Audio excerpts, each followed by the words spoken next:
Assalamualaikum dan salam sejahtera. Saya Siti Aisyah Melissa Yohanis dalam Dunia 11 Pagi. Cacar monyet masih diklasifikasikan sebagai darurat kesihatan global. Demikian diumumkan Pertubuhan Kesihatan Sedunia WHO menerusi satu kenyataan. Para pakar yang bermesyuarat pada 20 Oktober lalu sebulat suara berpandangan penyakit itu masih memenuhi kriteria dalam klasifikasi berkenaan. Mereka juga berpendapat masih terlalu awal untuk mengumumkan darurat sudah berakhir. Ketua Pengarah WHO Dr. Tedros Adhanom Ghebreyesus juga menerima dan bersetuju dengan nasihat pakar.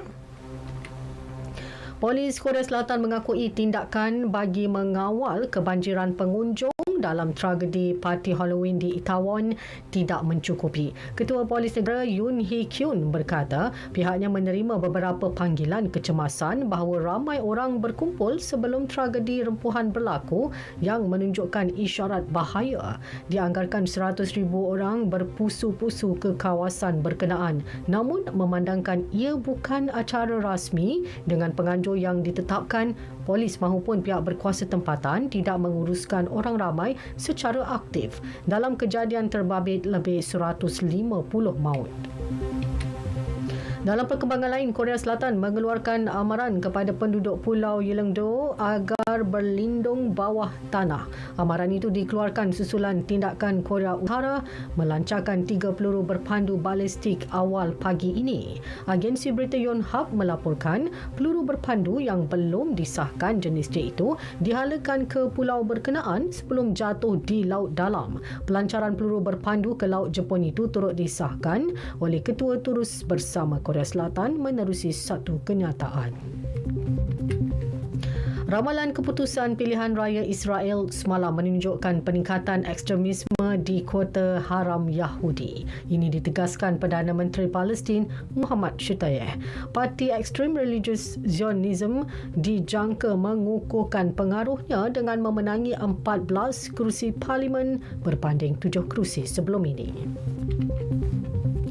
Kesatuan Eropah EU sedang mencari kaedah terbaik bagi meningkatkan sektor tenaga di Ukraine. Ia susulan serangan Rusia yang menjejaskan bekalan elektrik secara meluas. Pesuruhjaya Tenaga EU Kadri Simpson berkata blok itu akan cuba menyediakan segala peralatan ganti bagi membolehkan stesen jana kuasa kembali berfungsi. Bagaimanapun beliau tidak dapat memberi jaminan bantuan berkenaan dapat diberi dalam masa terdekat. Namun syarikat-syarikat pengeluar peralatan tenaga diarah agar mengutamakan penghantaran ke Kiev. Colombia mengisytiharkan darurat bencana selepas hujan lebat meragut lebih 200 nyawa dalam tempoh beberapa bulan. Presiden Gustavo Petro mengeluarkan dekret itu selepas taburan hujan yang direkodkan setakat ini tertinggi dalam tempoh 40 tahun. Ia menyebabkan banjir yang mengakibatkan 266 orang maut. Dengan kemusnahan tanaman memburukkan lagi peningkatan inflasi makanan. Pengisytiharan darurat bencana membolehkan kerajaan menyalurkan $100 sebulan kepada setiap keluarga terjejas. Twitter akan mengenakan caj $8 sebulan kepada pengguna untuk pengesahan akaun masing-masing. Perkara itu diumumkan pemilik baharu rangkaian sosial itu, Elon Musk.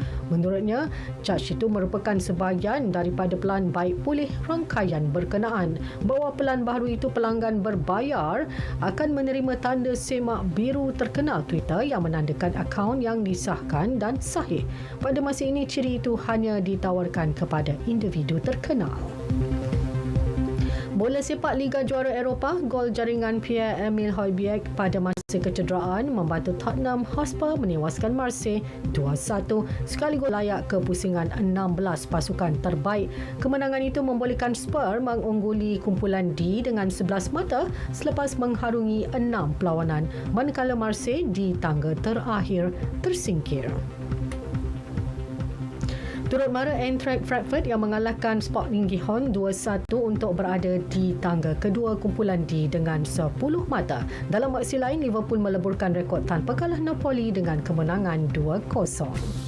Sekian berita yang disunting oleh Amy Nuraliza Adnan dari Pusat Berita RTM. Assalamualaikum dan salam keluarga Malaysia.